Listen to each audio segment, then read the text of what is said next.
شیخ Saadi رحمۃ اللہ علیہ کی 26 اہم نصیحتیں جو دنیا و آخرت میں کامیابی کے لیے شیخ سعدی رحمۃ اللہ علیہ نے اپنے شاگردوں کو بتائیں۔ کوئی شخص روزی اپنی لیاقت اور طاقت سے نہیں حاصل کرتا، اللہ سب کا رازق ہے۔ بڑے بڑے متکبروں اور سرکشوں کو بھی خدا کے سامنے جھکے بغیر چارہ نہیں۔ خداوند تعالی متحمل بھی ہے اور رحیم و کریم بھی، وہ گناہ گاروں کو توبہ کے لیے مہلت دیتا ہے، توبہ کرنے والوں کو دامن رحمت میں ڈھانپ لیتا ہے۔ نطفے کو خوبصورت انسان بنا دینا اللہ تعالیٰ کی قدرت کا اعجاز ہے۔ پانی کی بوند پر ایسے نقش و نگار کوئی نہیں بنا سکتا۔ جب تو خدا سے مغفرت و عطا کا طالب ہے تو جن لوگوں کی امیدیں تیری ذات سے وابستہ ہیں تو انہیں بھی محروم و مایوس نہ کر۔ جیسا سلوک تو مخلوق خدا سے کرے گا ویسا ہی سلوک خدا تیرے ساتھ کرے گا۔ حقیقی بڑا تو وہ ہے جو اپنے ہر چھوٹے کو پہچانتا ہو اور اس کی ضروریات کا خیال رکھتا ہو۔ جس مظلوم کو بادشاہ سے انصاف نہ مل سکے اسے خدا انصاف دلاتا ہے۔ آخرت میں نیکیوں کے مطابق مرتبے ملتے ہیں، اس لیے نیکی کرو۔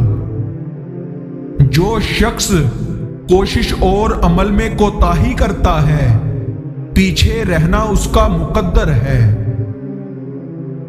مصیبت میں حوصلہ نہیں ہارنا چاہیے، ہمت سے اس کا مقابلہ کرنا چاہیے۔ ہمت طاقت سے زیادہ کام کرتی ہے۔ احساس کیا ہے؟ دوسروں کی تکلیف کو اپنی تکلیف سمجھنا۔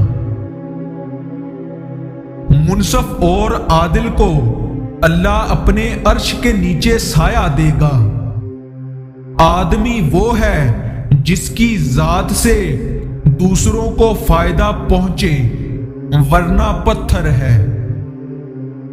نیکی کرنے والا نیکی کا صلہ ضرور پاتا ہے۔ بے رحم انسان نہیں درندہ ہے۔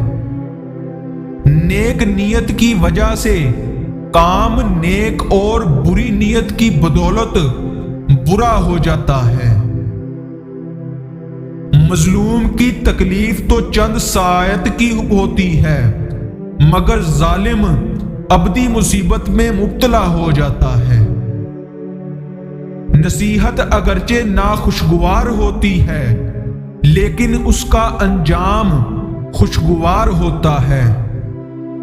ظالم جب تک ظلم نہیں چھوڑتا اس کے حق میں کوئی دعا قبول نہیں ہوتی۔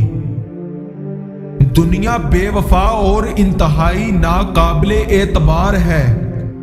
اس سے فائدہ وہی شخص اٹھاتا ہے جو اسے مخلوق خدا کی اصلاح اور فلاح میں لگا دیتا ہے۔